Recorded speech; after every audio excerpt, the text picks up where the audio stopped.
Setelah berulang kali dirumorkan akan hengkang bek tangguh PSM Makassar, Yuran Fernandes akhirnya resmi menyepakati kontrak jangka panjang dengan pasukan Ramang dengan dipastikan akan tetap berseragam PSM hingga 2026 mendatang.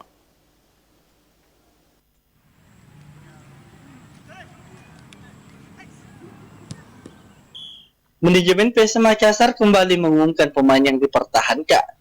Kali ini adalah Yuran Fernandes yang dipastikan masih berseragam Juku Eja hingga musim berikutnya.